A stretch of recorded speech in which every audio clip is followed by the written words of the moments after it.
Hello everyone, this is Joe the Orange, and today we're playing vercingetorix with the tier 8 cavalry. Now the interesting thing about this unit is a bit of a jack of all trades. It's not the best in any particular area.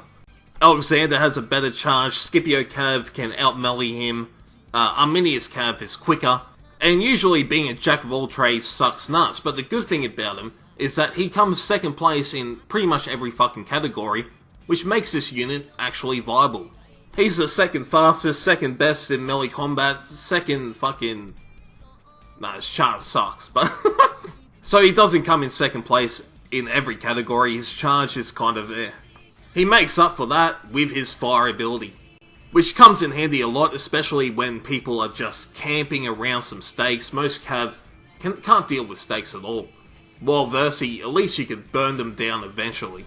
Now, originally I was going to kill those cav and defend our archers, but then the archers shot the shit out of me, so I thought, oh well, they don't want my protection. They want to fight the cav by themselves, so I just left.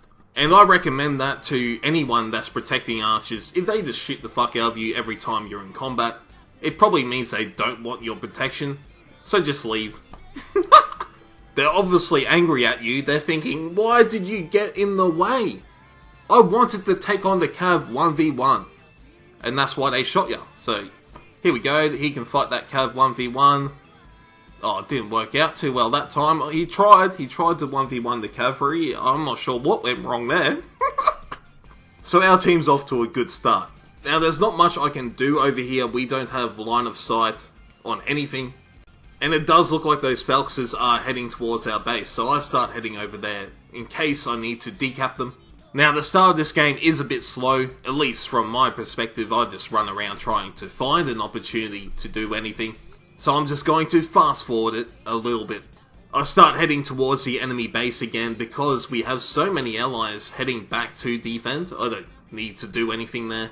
So the original plan was to get the enemy flag, so I have a general idea of what they've got hiding around this area. But then I see these archers that are relatively undefended, so I try to go over there and deal with them. Unfortunately, the spears on our team are about to die, so those archers might have more protection than I originally thought they would. But there's not many other places on the map I can be useful, so I'm just heading there to see what I can pull off. I might need to pull off a spear or pull off a war dog. I'll pull something off. The least I can do is chuck some flames at someone. The good thing about the barb cav is, of course, you can move through the forest without taking debuffs like all the other cav. And it opens up surprise charges because you are charging out of hidden terrain. Now, this war dog player made a massive mistake. He used his charge to get in my way, so now I have to kill him. And Scipio war dogs are garbage, so you don't really have to be scared of them no matter what units you're playing. And the phone's ringing, so I'll be back in a second.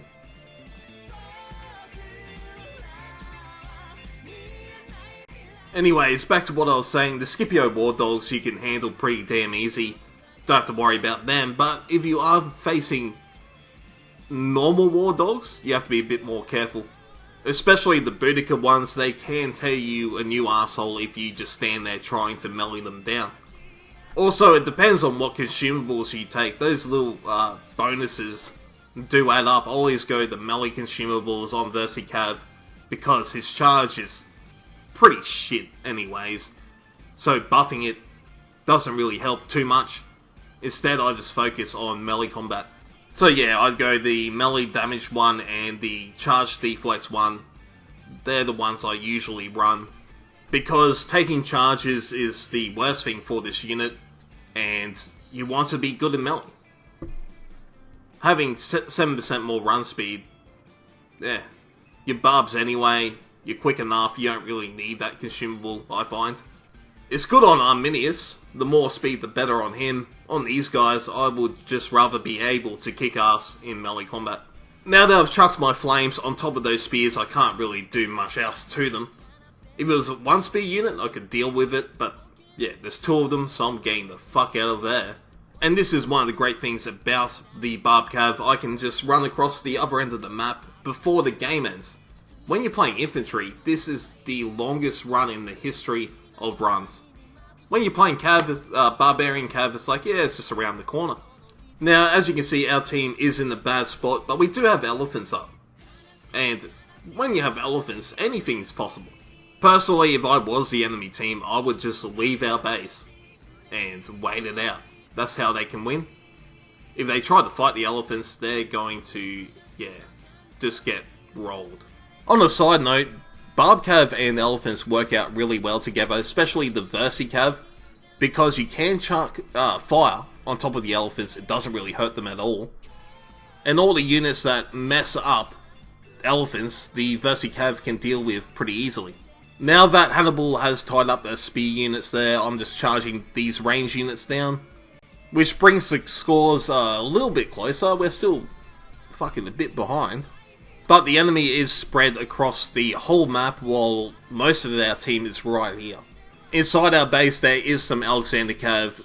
In my opinion, the Barbarian Cav has the advantage because of the speed difference, but if you do eat a charge, you've lost. You're basically fucked. So you just have to bait it out. Hopefully they try to charge you from a distance and they miss. Allied cavalry is coming in, so we have this Alexander Cav surrounded. All I have to do is stay close to him. If he turns around, I'll just run away. But since he is charging into there, I can get a recharge on. And if the ally cuts off his escape route like he is doing now, they're going to take a decent chunk of damage. And the Alexander Cav in this situation sucks. They're not very good at melee combat at all. They are much better at hit and run tactics. I find that you never want to blob with them because then you can't. It's much harder to escape when you're blobbed up.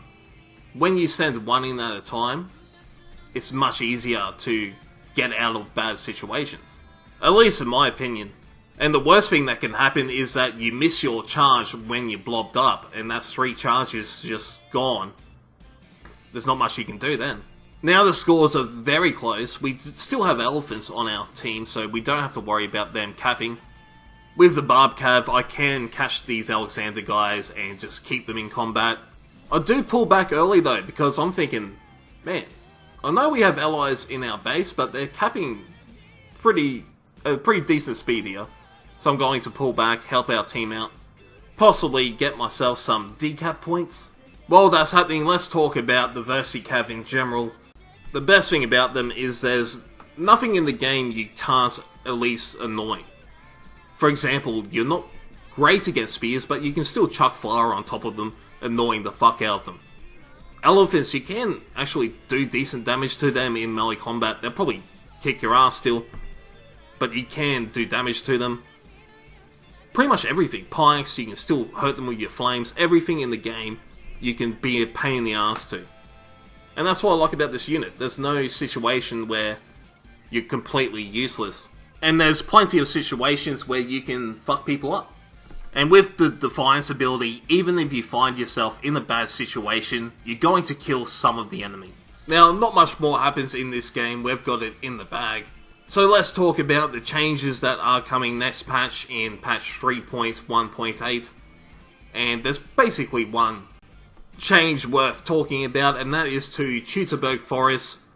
And what they're doing is they're removing the towers. So this map might actually turn out pretty good, especially for infantry and cavalry. In general, the map will be more exciting. Some ranged players have been complaining about the changes, and in my opinion, they just need to fucking get good.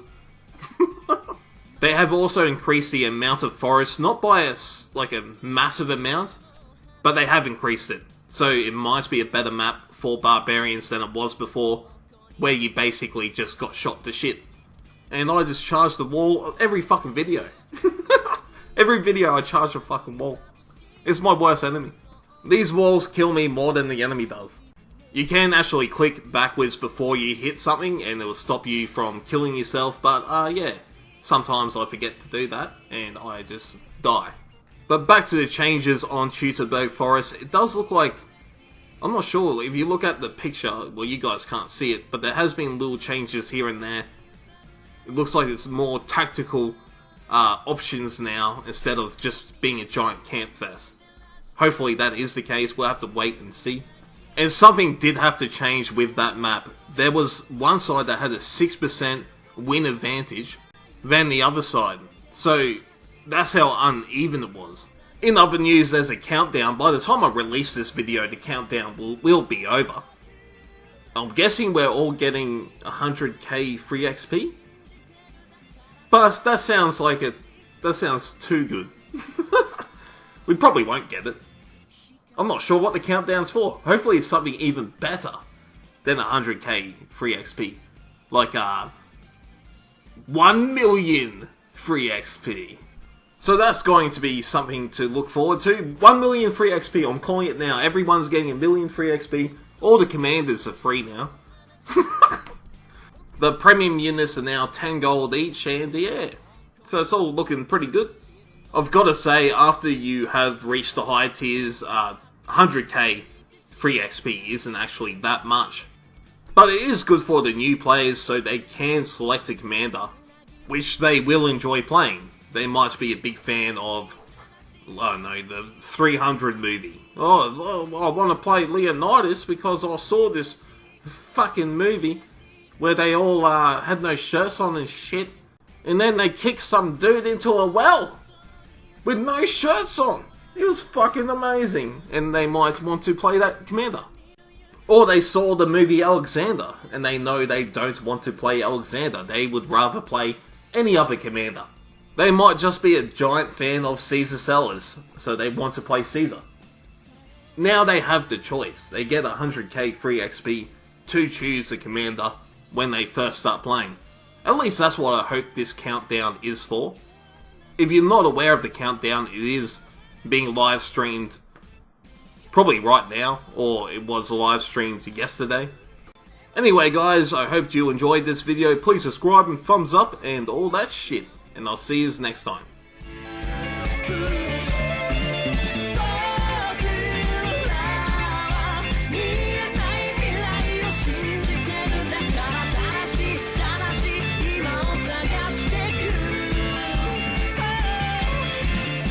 And the replay bugged out. That is not what happened. I killed that spear unit.